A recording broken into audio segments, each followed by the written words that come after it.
السلام علیکم. معاف کرنا مولا، اہل کوفہ کا ایک وفد آیا ہے اور آپ سے ملاقات کرنے کا شرف حاصل کرنا چاہتا ہے. انہیں آنے دو. السلام علیکم. میرے آقا کوفہ کے لوگوں نے سلام بھیجا ہے اور آپ کو وہاں آنے کی دعوت دی ہے. یا ابا عبداللہ الحسین، سلیمان ابن سرد الخزائی اور کوفہ کے مسلمان بھائیوں کا سلام قبول کرے. مرحبا سلیمان اور ان کے بھائی. میرے آقا، 1,00,000 ہتھیار بند سپاہی آپ پر فدا ہونے کے لیے تیار ہے.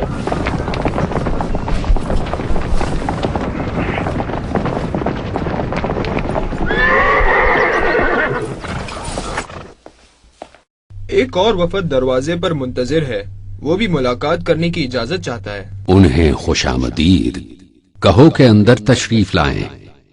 اپنے بھائیوں کو ہمارا سلام کہنا اور کہنا کہ ہم بہت جلد ہی ان کے پاس ملنے آئیں گے انشاءاللہ.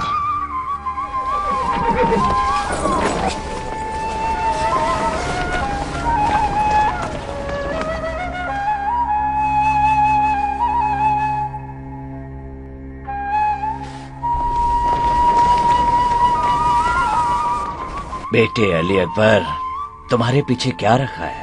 کوفے سے بھاری تعداد میں خطوط آئے ہیں جن میں وہاں آنے کی دعوت دی گئی ہے. اے چچا، نہیں جانتا ان کی نیت کس حد تک درست ہے.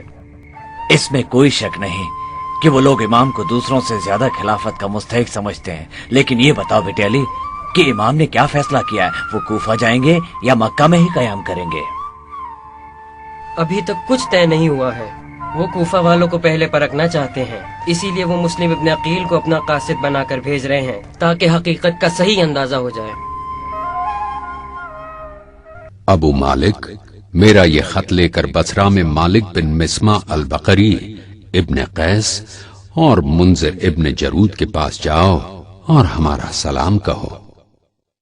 میں خدمت کے لیے حاضر ہوں میرے مولا.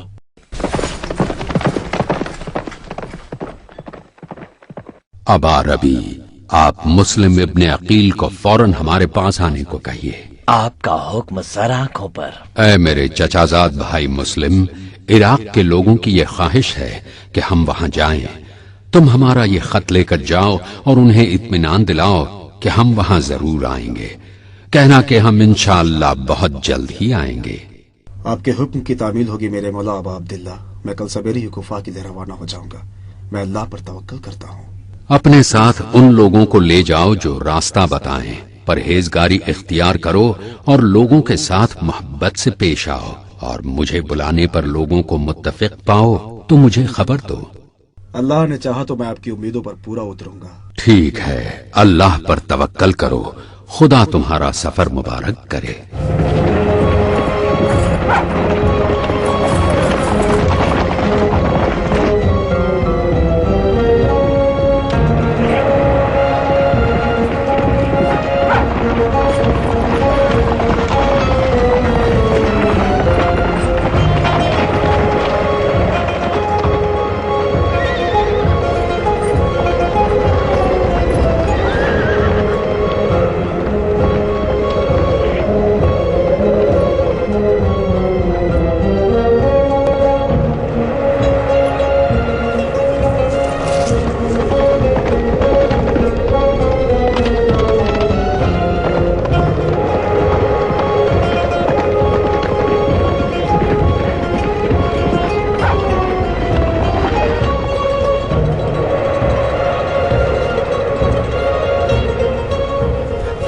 ریت کا شدید طوفان آ رہا ہے میرے مولا، ڈر ہے کہیں راستہ نہ بھٹک جائیں.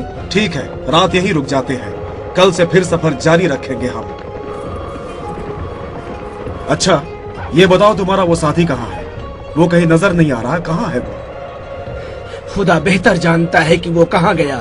شدید ریت اور پیاس کی وجہ سے کچھ دکھائی نہیں دیتا.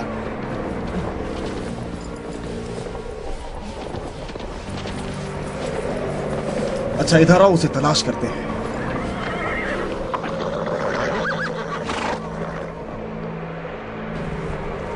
اس طوفان میں تو کچھ بھی دیکھنا ناممکن ہو گیا ہے. اس پہاڑی کے پیچھے جاؤ تاکہ تمہیں وہاں سے کچھ راستہ نظر آئے. میں یہاں آگ جلاتا ہوں. رات یہی قیام کریں گے ہم. میرے آقا، میں نے اپنے ساتھی کو بہت تلاش کیا لیکن کچھ پتہ نہیں چلا.